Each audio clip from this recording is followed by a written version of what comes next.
Hi friends, ஒரு குட்டி mini vlog பார்க்கலாங்களா? கொஞ்சம் உடம்பு முடியலன்னு சொல்லிங்க அசந்து தூங்கிட்டேங்க. அப்புறம் பார்த்தா தான் தெரியுது, ஐயோ மணி ஆயிடுச்சுன்னு சொல்லி அவசர அவசரமாக எந்திரிச்சுங்க. பிள்ளைக்கு வேறு ஸ்கூலுக்கு கிளப்பணுமேன்னு சொல்லிட்டு எந்திரிச்சு பார்த்தனுங்களா, பார்த்தா வெண்டைக்காய் இருந்துச்சு. சரி வெண்டைக்காய் புளி குழம்பு வச்சு உருளைக்கிழங்கு வறுத்துட்டுனுங்க.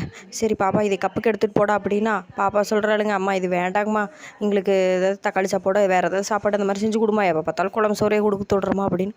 சரி ரைட்டு, நம்ம பாப்பாவுக்கு ஏதாவது செஞ்சு கொடுப்போம் அப்படின்னு சொல்லிட்டு, இதுதான் ஹெல்தி, இதை கொண்டு போனாலும் அம்மா பூமர் மாதிரி பேசாதீங்கம்மா, வேறு ஏதாவது செஞ்சு கொடுங்கம்மான்னு சொல்கிறாளுங்க. அப்புறம் நம்ம என்ன பண்ணுறது, சரி பிள்ளைக்காக பார்த்தானே ஆகணும், ஹெல்த்தியாகவும் கொடுக்கணுங்க, அதே நேரத்தில் அந்த குழந்தைங்களுக்கு பிடிச்சதாகவும் கொடுக்கணும்னு சொல்லிட்டு ஃப்ரிட்ஜு திறந்துடுங்க. பார்த்தா கேரட் பீன்ஸ் இருந்துச்சு, எடுத்துனுங்க. நல்லா சின்ன சின்னதாக கட் பண்ணிவிட்டுங்க. வடை சட்டி வச்சு கொஞ்சமாக எண்ணெய் ஊற்றி கடுகு சீரகம் கொஞ்சம் வெங்காயங்க பூண்டு பல்லுங்க, அப்புறம் இந்த கேரட் பீன்ஸ் இதெல்லாம் போட்டு ஒரு கிளறிங்க. கொஞ்சம் சிக்கன் மசாலா கரம் மசாலா மிளகுத்தூளுங்க உப்புங்க போட்டு நல்லா கிளறிங்க. முட்டையை உடச்சி ஊற்றி சாப்பாடு போட்டு கட்டிங்க, பேக் பண்ணி அனுப்பிட்டுனுங்க. ஆப்பாடான்னு இப்போ தாங்க இருக்குதுங்க.